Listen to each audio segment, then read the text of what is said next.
So ito ang balita ngayon mga sangkay, ilalaglag na ba nitong si Gutesa si Senator Rodante Marcoleta at ituturo na bang mastermind?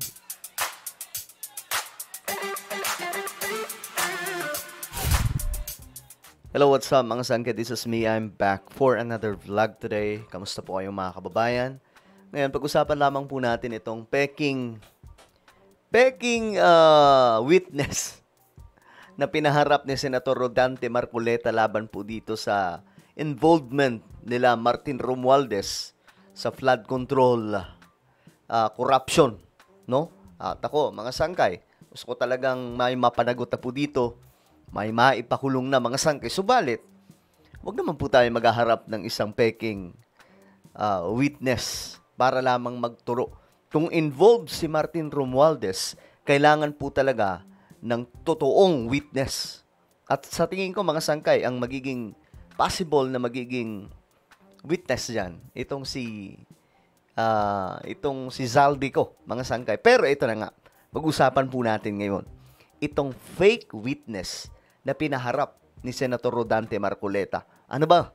May kinalaman ba dito si Marcoleta, mga sangkay? Uy, ituturo na nga ba siya? Naku, may balita po tayo dyan, mga sangkay. Anyway, bago tayo magtuloy-tuloy sa mga hindi po dyan nakakapag-subscribe, tayo po ay 1.58 million subscribers na. Kaya naman ano pang hinihintay nyo? Guys, makikita nyo po yung subscribe button sa baba ng video na to. I-click nyo lamang po yung subscribe, i-click ang bell, at i-click nyo po yung all. Sa mga nanonood po sa Facebook, syempre, i-follow nyo po yung ating Facebook page. Okay, mga sangkay, eto na nga po.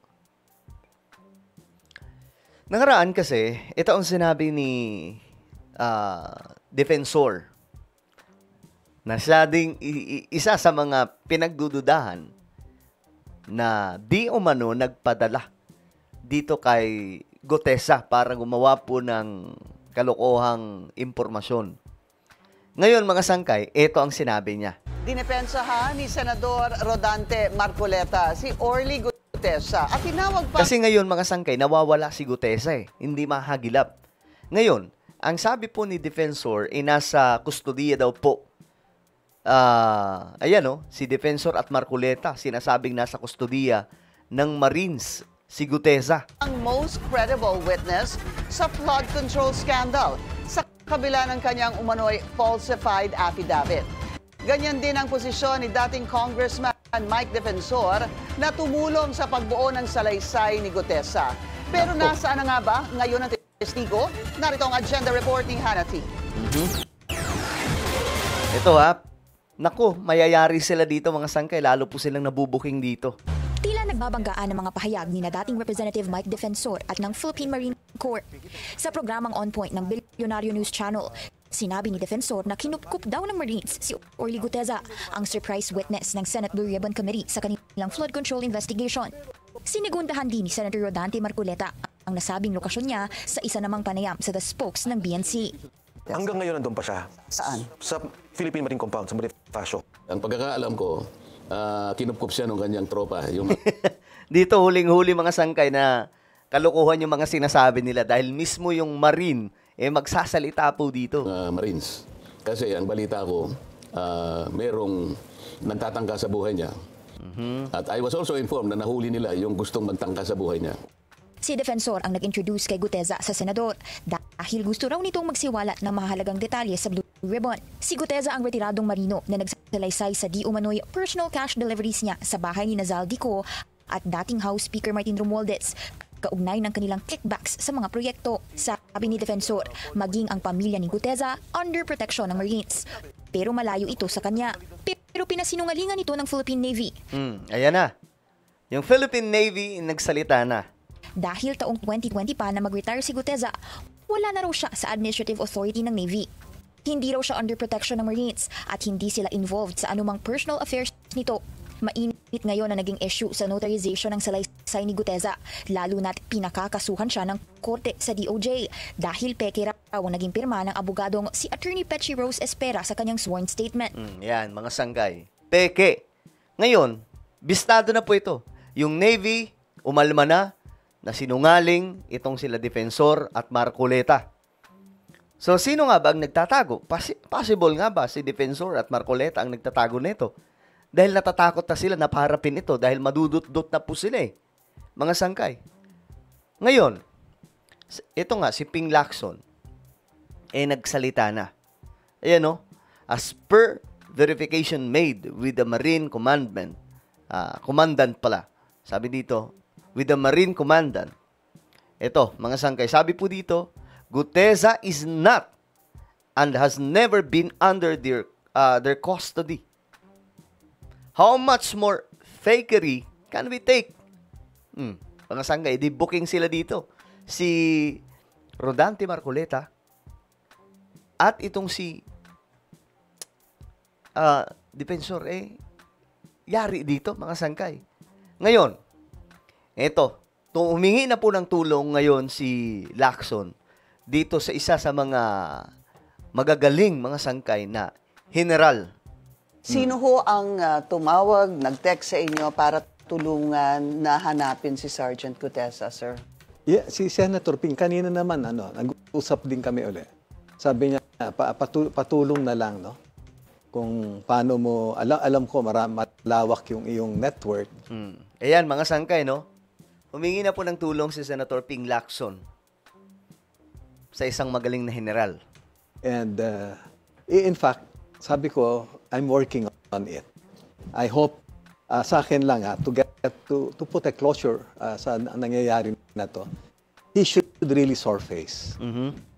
Sa akin lang, Dapat magpakita na po siya, lalong-lalo na kung wala siyang tinatago. Kasi I vouch nga, sabi ko, bumilib nga ako sa'yo, tapos ngayon, nawawala ka, di pati ako para mong, di ba? Oh, 'di ba? Bumilib. Marami ang actually mga sangkay ako nung una kong narinig yung kwento, parang grabe ang tapang ng taong to. Pero nung katagalan ng mga sangkay, parang may aftershock parang marirealize mo, teka lang. Totoo kaya 'yon? Tapos doon na nalaman mga sangkay na pineke pala yung kanyang sinumpa, yung salaysay niya mga sangkay. Pineke yung perma ng isang lawyer. So doon pa lang, alam nyo na mga sangkay na may problema ito. At yung kanyang mga testimonya ay mga sangkay, parang higit na po sa imagination. No? Hindi na po makatotohanan. Ako mga sangkay, gusto ko talaga mapanagot sila Saldico, si Martin Romualdez. Pero syempre, kailangan ko rin malaman kung totoo yan. Kung totoong witness. Anak ng toka, okay na sana Yun na yun Yung pala, sablay din pala. So ngayon, mga sangkay, malamang may nagkakanlong dito, may nagtatago.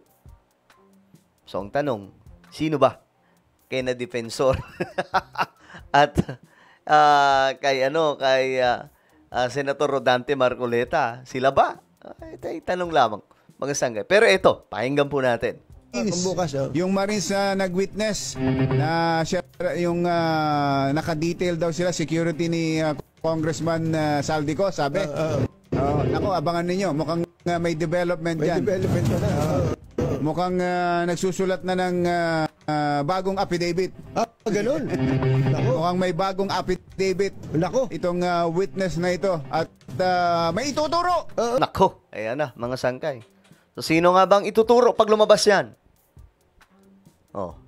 Pag halimbawa, lumabas yan, pag mahanap na, sinong ituturo niyan? Na mastermind na gumawa ng kanyang affidavit, mga sangkay, di ba? Sino?